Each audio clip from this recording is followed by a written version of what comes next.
Welcome to my budget deck channel, where I usually try to make decks cheaper and more playable, but today I have a bit of a different budget deck for you, and that is because I wanted to try and relive my first beginnings of playing Yu-Gi-Oh! And I tried to make a deck that has most of these kind of cards I still remember from my childhood, and most people will probably remember if they started Yu-Gi-Oh! At the very beginning, but also kind of add some modern touches to it, but not in a way of like, oh, hand traps, oh, this and that, oh, combos here and there, but you kind of have the same grindy-ish play style, trying to force your opponent into a simplified game state, and then possibly out grinding them, possibly doing some shenanigans and having a more of a back and forth kind of duel. I know this is what Eldritch is for, but in theory, if you want to be playing with the cards that you love and used to love, then this is somewhat of a deck for you. Obviously, you can always change a bit. That's the good thing about these kind of old decks. It's never really perfect. It never has been back in the days either. And there was never like a perfect list. There was always different stuff, always different things. And this is what this is trying to achieve. And I've tested it in like the lower gold ladder, and you do actually take some games, but the problem with this deck mainly is you have to be actually quite good, because the thing is, resources are easily wasted, and you can't really afford to make a single mistake. If you like use one card at the wrong time, or if you don't see that you have lethal, I mean, that's always bad, but in these kind of decks specifically, then you're gonna have a terrible time. But the good thing about this deck is it's so disruptive that a lot of people just cannot be arsed dealing with it. It actually has a lot of recovery just simply by running the draw cards that you do run, and it doesn't really special summon, so usually you are kind of fine. But there's a few problems that might need some tempering with that I haven't completely figured out yet, or just simple stuff that's a bit silly.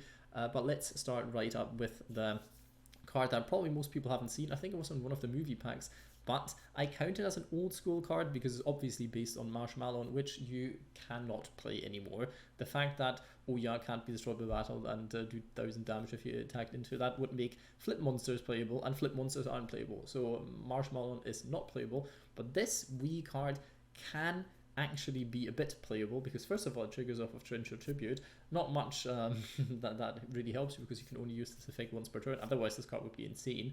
This would be legit like a very strong wall if you could, like, if it wasn't just once per turn, your opponent actually had to remove it by any other means than destroying it, which it's not, sadly. It would have been very funny, but like this, it sees less playability, but it's a light monster, which is very good for specific reasons. If you all remember Chaos monsters, Chaos decks back in the days, then this is one of these reasons. And it does help you stall in a simplified game state, because in a simplified game state, your opponent will find it harder to access certain extra deck monsters that would be removal that doesn't destroy. So they will be confined to destruction from card effect most of the time, or from battle, and then you can still have like a defense wall, because they basically have to get rid of 3 cards, and also a deck thins you, so that is quite fun as well. With triple Sangan, I would play Witch of the Black Forest if the errata was already on here and the card would be at 3, but it's not. It's still bad if I'm not mistaken, because at least I couldn't find it in my playable card pool.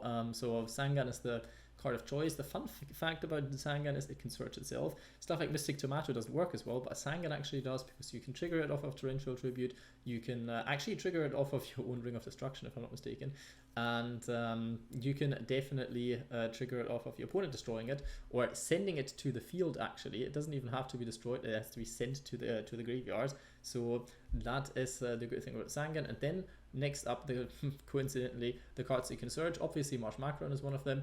Jowgen the Spiritualist, one of the very important cards to search, and this makes a lot more sense if you think about it. First of all, it's not too bad going second, because you can nuke your opponent's board, because mainly they will be playing special summon monsters, and that screws them over quite a bit. 200 attack points isn't great, but then you stop your opponent from special summoning, at least till they run over it by battle. But this card has also some other kind of playability in this deck that I will be talking about in a second, because keep in mind you can special summon this card, and that is somewhat important. Exiled Force, another card that you can search by Sangan. It's literally just in here because it's searchable removal, well, yeah. Because the thing is, like, I would prefer to just run 2 Evilswarm O'lantern, because the attack stats are better, and that's dark. But if O'lantern was just under, well, with 1500 or less, I wouldn't be playing Exiled Force at all. But this card is searchable by Sangan, so it's a removal, And it also keeps your field clear, which is somewhat important if you want to play Lightning Storm. If you want to stock up on Lightning Storm, then that becomes even more important, which you could be doing, because Lightning Storm is quite a strong card since you don't really run that much back row removal. If I mean that much, I mean none other than Lightning Storm. So there's that. You can search DD Warrior Lady, another card that can get rid of your opponent's monsters that cannot be destroyed or that cannot be targeted, because all your other cards basically don't do that. So DD Warrior Lady does that, and it's a light monster, so that's also quite important. One Evilswarm O'lantern, basically because you can easily get it into the graveyard by tributing it. You can run over certain cards in a simplified game state, so it's not too bad, and you can destroy a monster. Sadly, only face up. Exiled Force is a bit better than that, because you can target one monster on the field even if you want to destroy yours for some reason. This card is a bit worse than that, but it's a dark monster, and that can be handy if you want to pop a specific monster from your opponent and then go into another old friend that has been a rat and is by far weaker than it used to be. But the good thing about this card is it can finish your opponent, and not only because I have 3000 attack, but also because you can pay 1000 life points and then send as many cards in both players' hands and on the field as possible to the graveyard, and inflict 300 damage to your opponent for each card sent to the opponent's graveyard by its effect. So if your opponent is down to like 1000 life points, 600 life points, that could actually finish it as well. The annoying part is you cannot activate any other cards or effects during the turn you activate this card effect. So this is mainly a all out in the end, either you win or you lose kind of thing. You could obviously play Envoy of the beginning, you know, the Black Luster Soldier, if you have it, but it's an ultra rare, so I didn't want to include it. Or what you could be playing is Chaos Sorcerer. Chaos Sorcerer has one good thing that Chaos Emperor Dragon does not have, and that is this card must first be special summoned from your hand by banishing one light and dark, so you can recur it with certain cards that I'll be talking about in a second. Sadly, Chaos Emperor Dragon does not have this effect. It must be special summoned, so you cannot get it back from your graveyard if you've properly summoned it first, which is very annoying. Also, but yeah, this card has 3000 attack, which this deck kind of lacks, and it's a good beat stick and a bit of nostalgia bait as well. So yeah, the effect not great anymore, but in theory, in a pinch, it could be helpful against certain decks. Just saying, you know, because you have some cards that might be able to win you the whole draw war that happens, a top deck war afterwards, because you try to have very strong or grindy cards in the deck. Anyway, talk about strong or grindy cards. Raigeki, obviously, the card you could be running at 2, but the problem is with Master Duel, you obviously have to find a balance between going first and going second cards. Raigeki does nothing if you go first. If you have a handful of Raigekis, but you have to go first, and then your opponent OTKs you, that's not really helpful, is it? So maybe keep it on the down low, and even if I feel is in this specific deck, because you won't have that many face-up cards, Lightning Storm is the better option over Raigeki anyway. So if you want to, you can stock up on the Raigeki, or you could be playing Lightning Storm instead. But since you get this card for free, this wasn't included, plus, you know, nostalgia stuff. This is an old school deck, and it's meant to be. Monster Reborn, one of these cards I was chatting about, which you can get Jowgen the Spiritualist back, or you could get back any of your removal that tributes itself, which is quite fun from time to time. And one very important thing is target one monster in either graveyard. And what is this specific deck meant to be doing? A lot, if you look at the cards. Destroy your opponent's monsters, send them to the graveyard, get rid of them somehow, and well, if they're in your opponent's graveyard, they're basically free to snatch, and then you just beat down your opponent with their good cards because you don't have any. But yeah, that is quite fun as well. It kind of goes a bit against the whole Card of Demise kind of thing, because you can't special summon.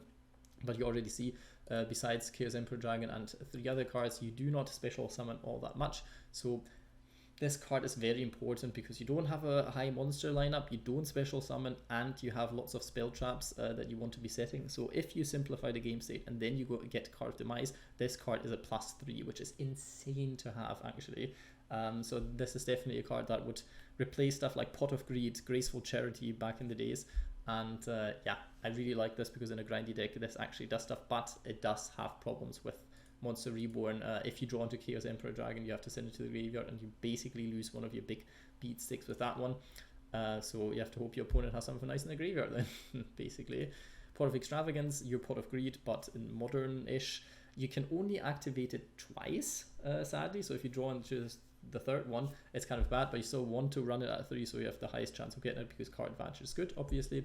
So this is an auto include because your extra deck is nonsense. It's just in here for Pot of Extravagance and Dogmatika Punishment, which is also coincidentally the reason why you can only activate it twice, because once you send a card from your extra deck to the graveyard, you don't have enough cards anymore. If you've already used it twice to draw 2, then you won't be having enough cards to actually draw even 1 card again, but it's not too bad in the end. Lightning Storm, already talked about this, you only spell trap removal.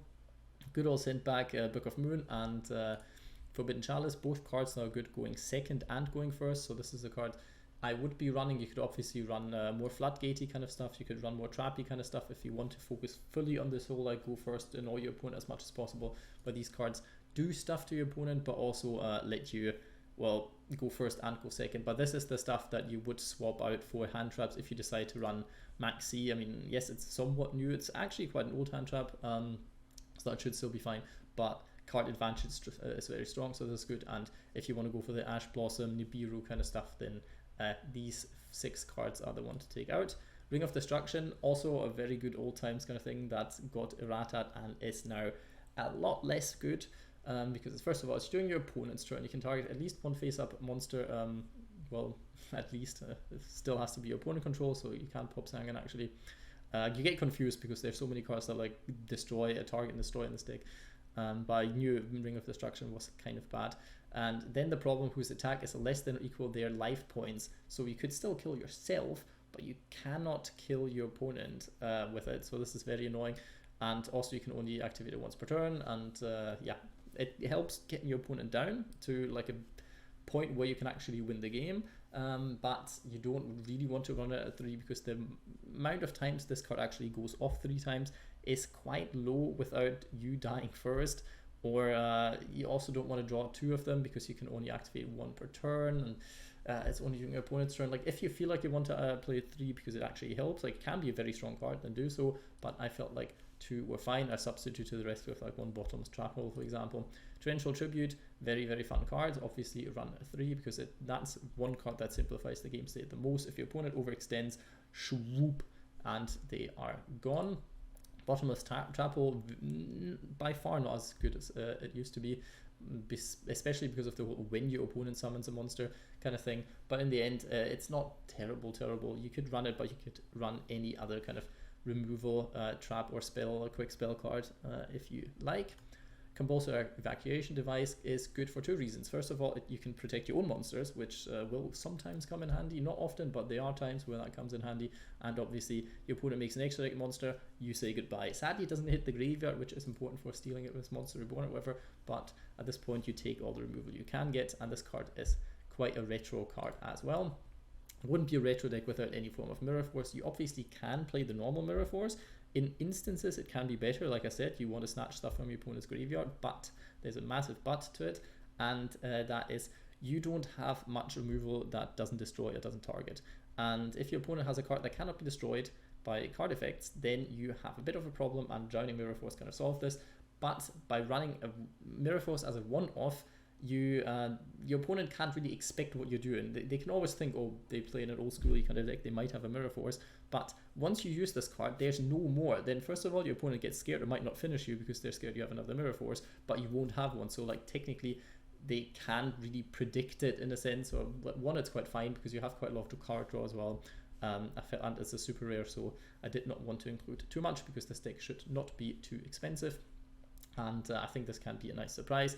Still better than Magic Cylinder. Please do not play Magic Cylinder. Lost Wind, very good card, very good in the grind game. Sadly, like not destruction, but it reduces attack value. So if you feel like you want to focus more on going first, but you don't want to play hand traps, you could cut Forbidden Chalice or like cut it down to a few and play triple Lost Wind, because this card against an opponent's special summoning deck is very strong. And now a card that is a bit weird, but hear me out: the Deep Grave. This card has multiple uses, but it collides with Card of Demise, sadly. This card is good for recycling your Jowgen. You can get your Jowgen back, you activate it, in your next Stamper phase the monster then special summon to your field, which is quite good because then you can use Jowgen's effect as well. It goes to a defense position, you can use the effect to nuke your opponent's board, and then your opponent has to get over your Jowgen to actually special summon, so that's quite neat. And it's another card that can let you play monsters from either player's graveyard. If you don't want to play autonomous action unit, but actually want to play a card that your opponent can't really interact that much with, and it doesn't cost you 1,500 life points, then the Deep Grave is very, very nice. If you, after you nuke your opponent or get rid of his monsters and they ended their turn, you activate the Deep Grave, steal their good monster, and then start beating them down with their possible negate as well. So this is actually quite funny.